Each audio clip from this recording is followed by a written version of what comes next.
Hi my friends, how are you doing?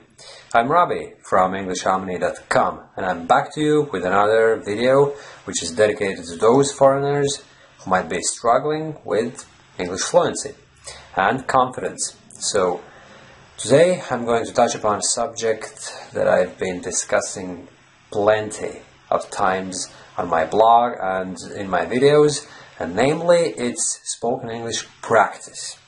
And it's very relevant to those foreigners who live in their respective native countries, where they have very limited or no opportunities to practice their English with other English speakers. So the only real chance to practice their speech is by speaking with themselves. However, there's one downside, or perceived downside, because I don't think that there are any downsides to such practice.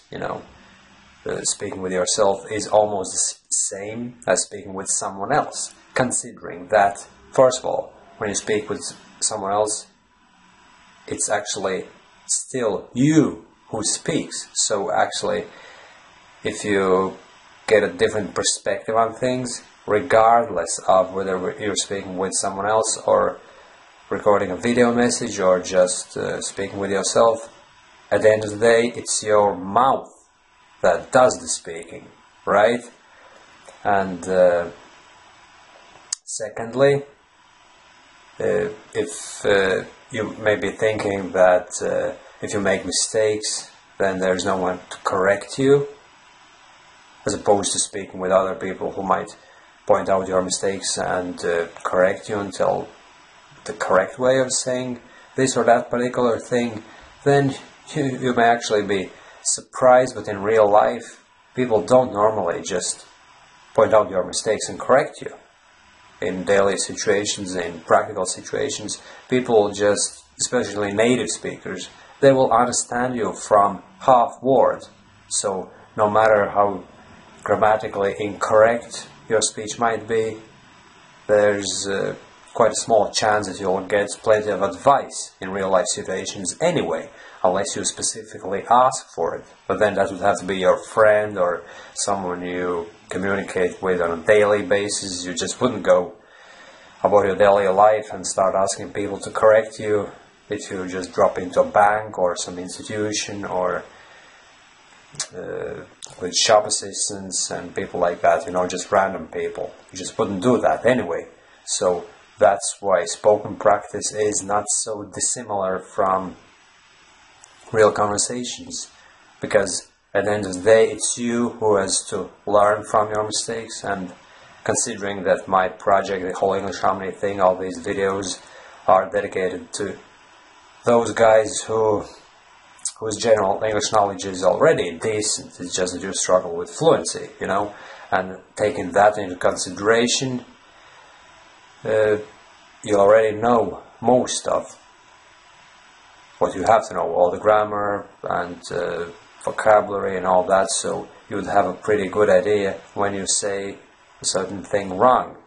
You will either correct yourself or make a mental note if you're anything serious about your fluency, and then you'll look up that particular thing, how it's said correctly online or some reference books or whatever, and then you would make sure that you improve naturally. And it all can be done if you just engage in a lot of spoken English practice with yourself.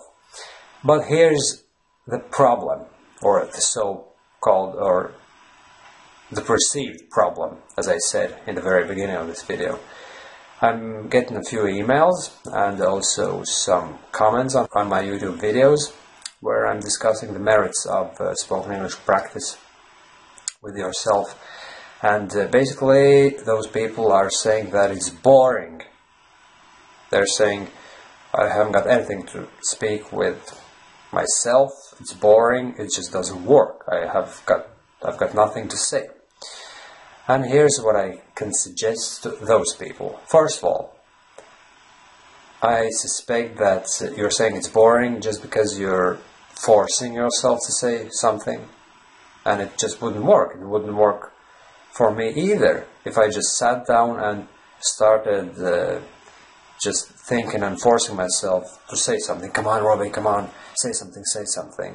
It just doesn't work like that. You have to be inspired and motivated. And how do you motivate yourself? You see, this question becomes different when we look at it from this angle. Instead of just focusing on the problem, the spoken English speech is self-practice is boring.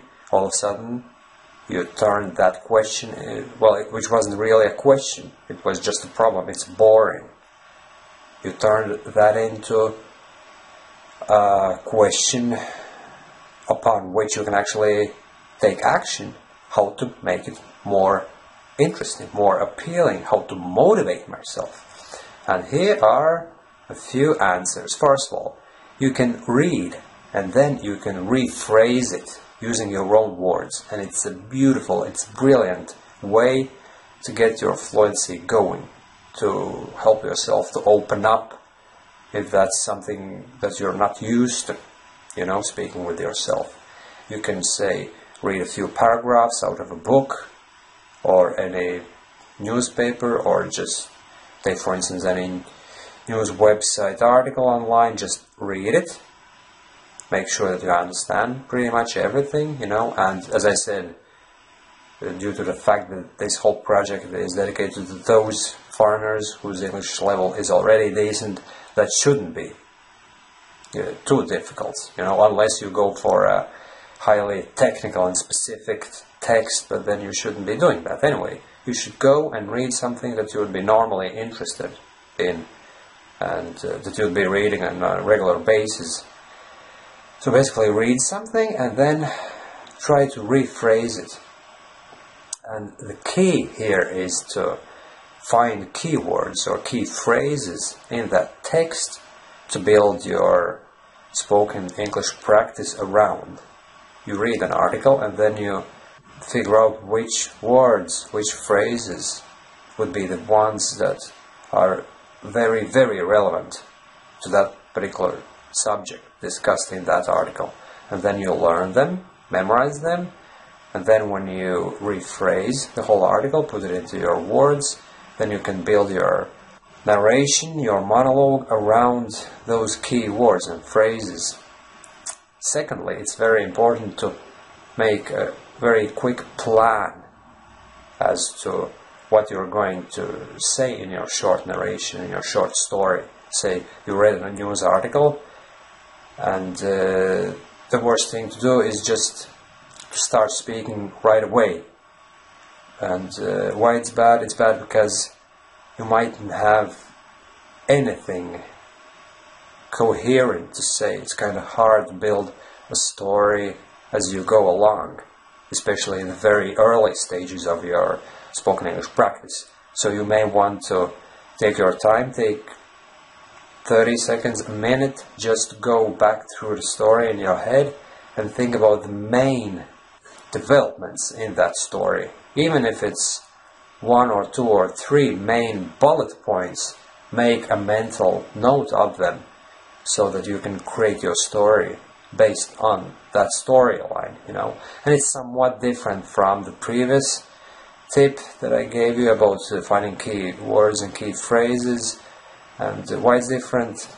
Because, well, on most occasions, more often than not, those bullet points that you will choose will probably contain those key words and phrases.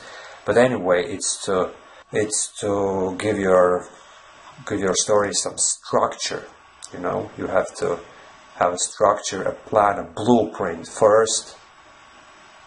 Then you can speak so much more easier. And this tip applies in daily conversations as well.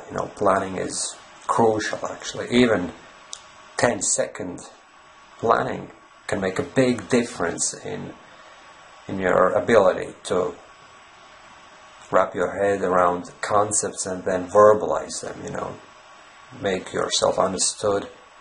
So basically what I'm saying is planning makes, on certain occasions, it might make all the difference between sending the message successfully to the other party you're communicating with and not being understood at all. So, Secondly, what you can do apart from reading and rephrasing, you can turn passive English immersion, which is listening to radio, listening to music, watching films, and watching videos online on YouTube.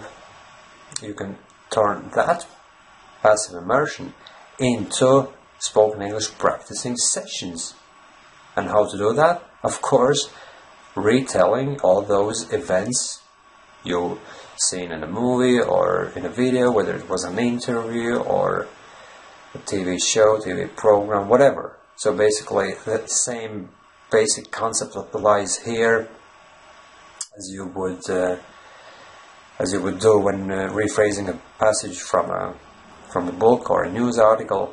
It's just that this is applicable to just about any passive input you're getting from the surrounding world, and you have to make sure that you watch things and listen to things that you are truly interested in. Just make sure that it motivates you and it's interesting enough to maintain that habit of spoken English self-practice. Actually, probably the most important tip would be make sure you speak about, or at least try to speak about, things that are interesting to you, that are important to you, your hobbies, things that you do on a regular basis related to your job, your family, and things like that, you know. So maybe those people who tried it didn't really go down the road of speaking about subjects that they were interested in, but they were trying to say something just for the sake of saying, you know. And that's when people might be running into those problems of not being able to motivate themselves and basically being bored and complaining about rubbish, not so good advice about spoken English practice. So I hope this video helps to you if you've been struggling and complaining to yourself, or maybe even posting on my YouTube videos saying that it's a stupid idea and English self-practice doesn't really work because it's boring.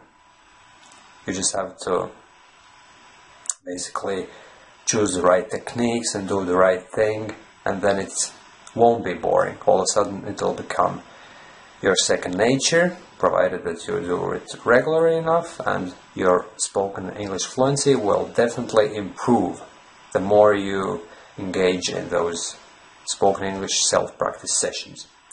Okay, my friends, I hope this helps, and if you have any questions or comments, please feel free to post them in the comment section below this video. Okay, thanks friends, and bye.